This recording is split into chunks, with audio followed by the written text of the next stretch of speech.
I messed up. I have a hard time trying to forgive myself for this, which I should have a hard time. I got a 15-month-old son that I want to be a role model for. But I got to man up to what I did. I'm going to sit for the next 2 years.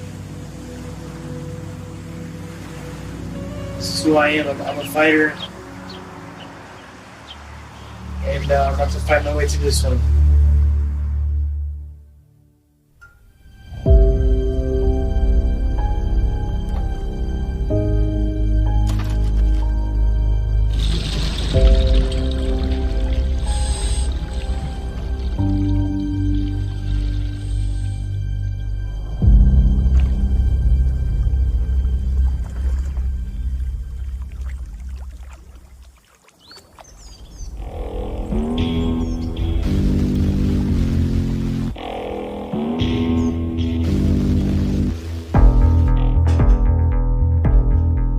I have always been ultra competitive.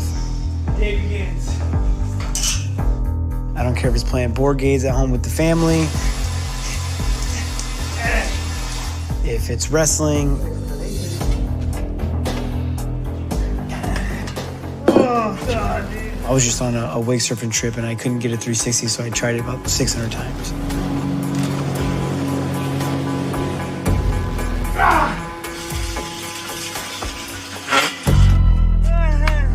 It's just something that pushes me that extra mile, and everyone's always noticed it.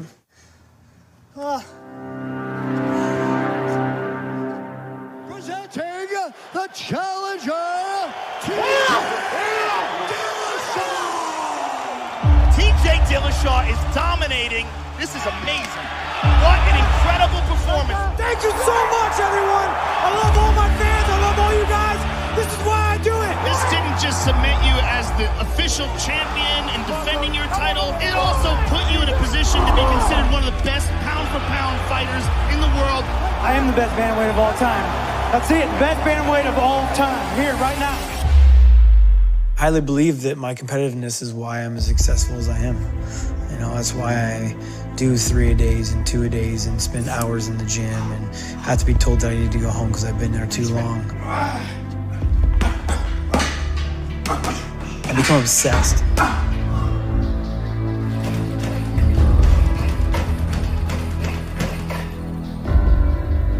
The reason why I'm obsessed is because how competitive I am. You know, I don't want to lose. TJ and I have been together since before, the MMA journey started for him. And he's accomplished a ton. It is pretty amazing when you step back and look at the whole picture. It's been neat, it really has.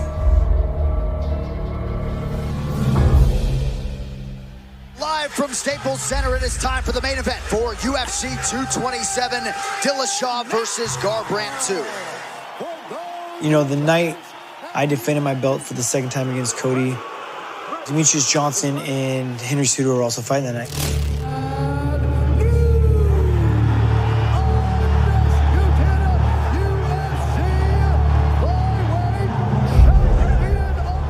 That's when, like, the talk started happening of me wanting to take his belt. Bring it, baby. Let's do this.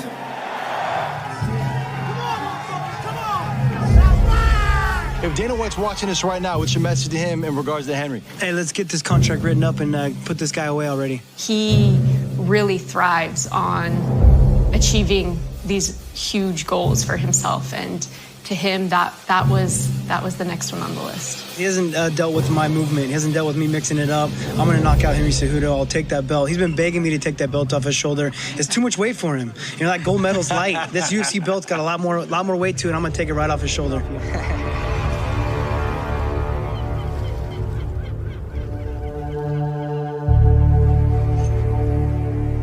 Dropping down to 125s and becoming a double champ. There was a lot on the line. I wanted to be the best pound-for-pound fighter, and I wanted to defend both belts.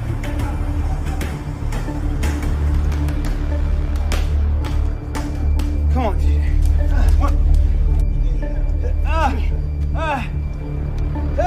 I I'm running 6 days a week in the mornings, and I'm also riding the bike at night, as well as 2 or 3 practices a day. So the workload was insane. 5, 4. And that's why I got my body down to 4% body fat and looked the way that I did. The last time I weighed 125 pounds was my senior year in high school. So I knew it was gonna be hard, don't get me wrong. I knew there'd be days I'd be hungry. I knew there'd be days I'd be tired. And that was to be expected. But I didn't realize physically how tough it was actually gonna be on me and on my body. I'd say about halfway through, about 6 weeks out, is when I really realized I had a problem. That I realized that I didn't know if this was actually gonna be doable.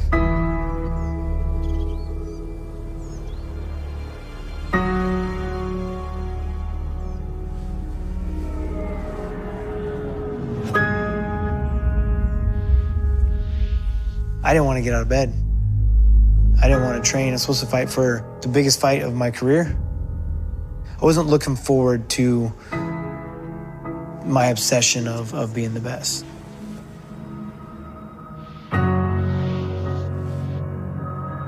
My weight would continue to come down, but it wasn't my weight that was a problem.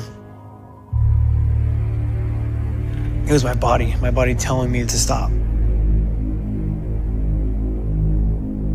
I think that within any of his training camps, there are periods where he seems completely physically, mentally, emotionally taxed and drained. It's fight camps are a roller coaster. And that was expected though. So no, there wasn't any sign to me that it was taking the toll that it was on him.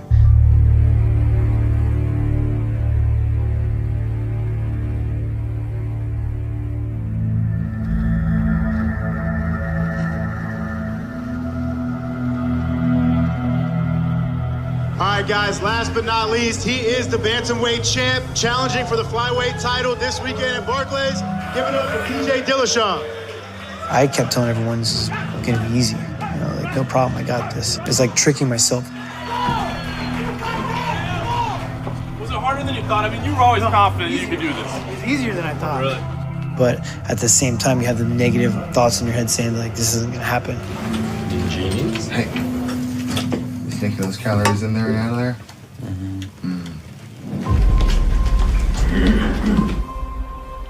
Thinking about going into my biggest fight possible with being a shell of myself. You guys get really cold too when you start putting food and fluids back in your system because all the blood goes to your stomach and I got no body fat.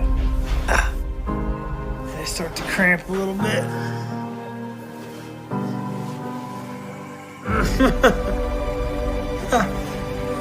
Fuck. And that's a mental mind fuck. Skill for skill, maybe the best pound-for-pound mixed martial arts athlete on the planet Earth. And while Dillashaw, you can already argue, is going to be in the Hall of Fame,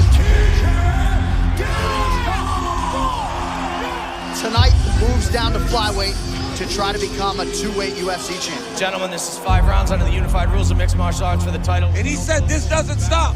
After he wins this one, he wants to be a 3-weight UFC champion. Ready to fight? Let's go. Oh, big right hand from Cejudo. Oh, no. Henry Cejudo knocks TJ Dillashaw in round 1. The messenger message sent tonight. Come on, man. You went out a couple of times. Come on. I did. I let it go as much as I could.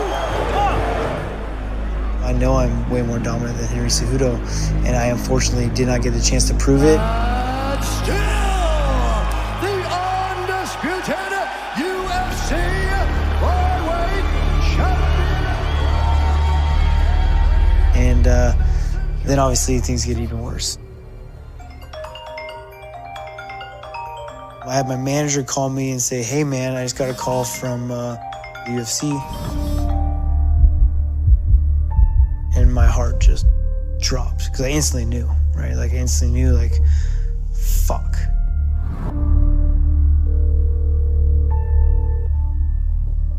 I called my wife and talked about life, man, and talked about what the fuck we're about to go through.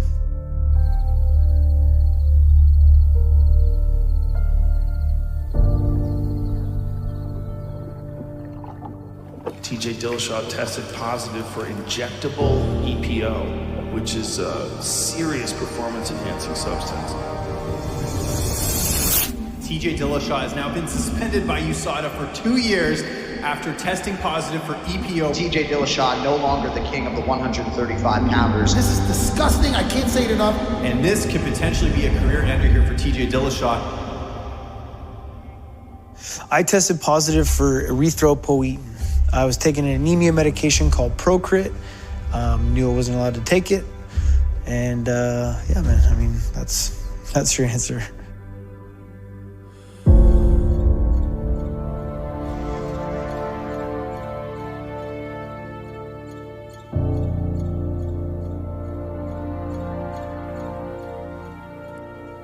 Becoming anemic, your red blood cell count is in the toilet. And that is why I didn't want to wake up in the morning. That's why I didn't want to train.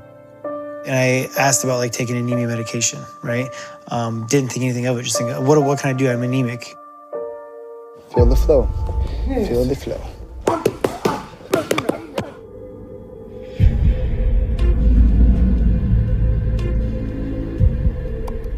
So anemia medications, the main ingredient in them are erythropoietin, which everyone knows is EPO.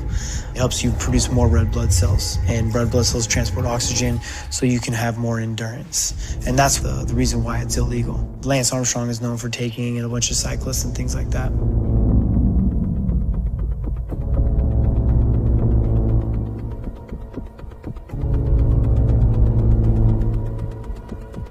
And then once you find out what it is, I just realized, oh, I can't freaking take that. There's no way I can take it, you know? And then do enough research and thinking, well, maybe I can and not get caught.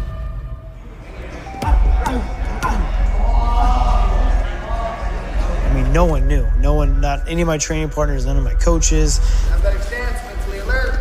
The nervousness doing it wasn't even worth it, man. I feel like I lost years off my life even just making that decision. Just like every morning waking up like, man, is USADA gonna show up today? That stress that I put on myself just to get to the fight was way worse than any of the co-weight cut. Way worse.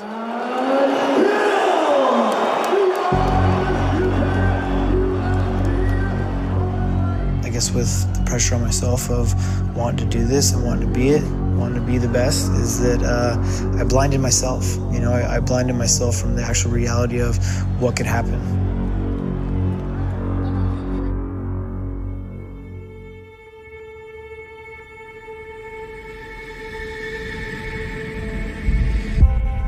I was not sleeping. I mean, very, very little sleeping. All I wanted to do is get a drink and forget about it. And I didn't think about it at the time, but going back and thinking about it now, like the way I was living life was a way to escape reality, you know? The thing that really pisses me off about what I did is that what it does to the people I love.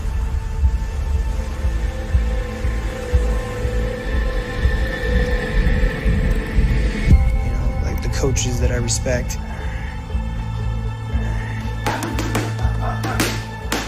Ludwig is crying right now. TJ's crying. I mean, this is incredible. What a moment. What an incredible moment.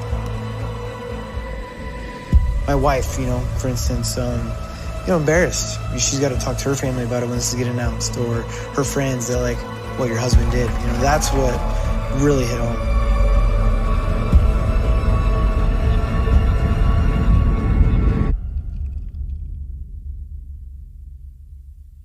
I was not happy about the situation or the decision that TJ had made. I was also concerned, truly, that he was in that place where he felt he needed to do what he did. And as a first-time parent, my thoughts quickly turned to Bronson and how this would maybe affect him down the road.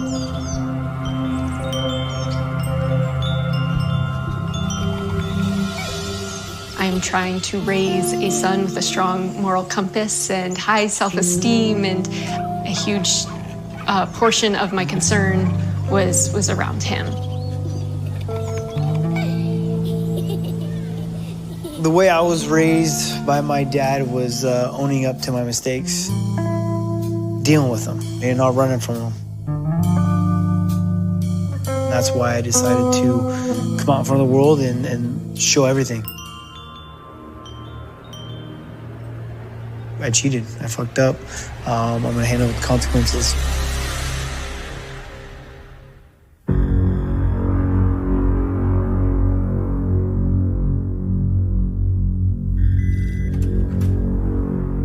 The UFC brought me over in 2015 with the main purpose of putting together a year-round, world-class, platinum standard anti-doping program. All right, next fighter to the scale, 12th ranked in the UFC Women's Strawweight Division, Angela Hill. You have any questions about supplements, I'm available any day. All right, next fighter to the scale, 100 live on ESPN Plus, the UFC's lightweight division. How's it going, man? Good to see you. Never got a kid. The thing you got to be real careful with, is supplements. We've had instances of just, vitamin C, creatine, having steroids and other things in it in very, very small amounts. I was involved in some of the highest profile performance-enhancing drug investigations, really, that the world's ever seen, which included Barry Bonds, Lance Armstrong. I worked closely in the Roger Clemens investigation. I've seen multiple professional athletes criminally prosecuted for trying to cover up performance-enhancing drug use. It's an interesting dynamic, and most people would think, hey, you want to go out and catch people. The more positive tests you have, the more successful the program is. That is not the case. My job is preventing athletes from testing positive. And the tests that they do on you are so sensitive they can pick up those small things. Always disappointed whenever we get these positive tests. But when I hear positive tests for difficult to detect substances like EPO, a bit of me says, wow, this program's really working. Look, in my career, I've seen the full spectrum of how athletes deal with getting caught. And most times the cover-up is worse than the crime. Lance Armstrong not only denied. I've said it for 7 years. I've said it for longer than 7 years. I have never doped. But actually used court systems to try to sue people alleging that he was using these things. The lawsuit Armstrong filed today accuses USADA of conducting a process that is rigged and that violates his constitutional rights. I've seen Roger Clemens go to the Capitol and call for a Senate hearing where he could testify and raise his hand that he had never done anything, where I had evidence that he had. Let me be clear. I have never taken steroids or HGH. Thank you. And so TJ is immediately accepting this, admitting to it, being forthright about it. I think he does deserve some credit for that, because that is not par for the course with high-level professional athletes when they're caught.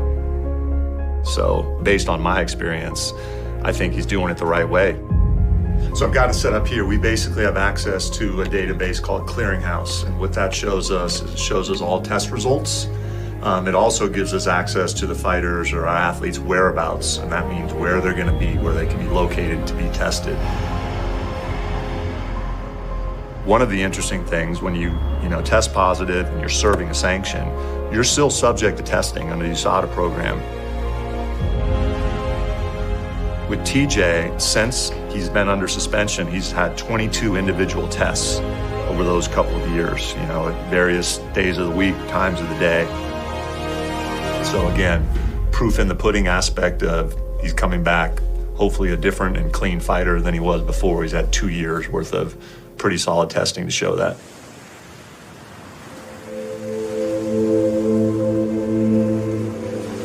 I think that unfortunately and understandably, this will follow TJ's career. What does this say about TJ Dillashaw's legacy? This is crazy. At one point, myself and I think a lot of other people were considering as one of the best pound-for-pound fighters in the world. Now, exactly. I don't know. And then how did he get there? That's the big problem. He, lost 2 years in the prime of his career. He's going to have to compete and live the rest of his life with this stigma. Everyone I fight, anyone that's like, I've tainted my legacy. It taints his legacy. It just does. There's no way around it. They're going to go back and be like, oh, he's been cheating. I wouldn't give any value to any victories this fucking kid has. I'm certainly aware that there is sentiment out there that, maybe this use predated even the Cejudo fight.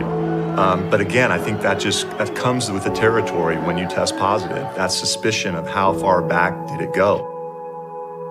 So yeah, it's not gonna get any easier or go away, and the intention's not gonna get any less. It's gonna be intensified. But luckily enough, I don't really give a shit what people say. It won't define me, I can tell you that much right now. He needs to get back out there.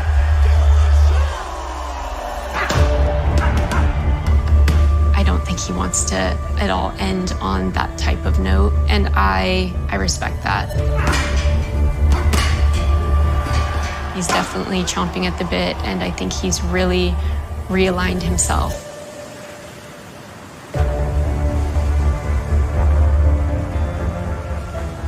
Anyone that's got the belt, you're the paper champ. On paper, yeah, you are the champion, but that belt's right there on my shelf, and I'm coming back with a vengeance.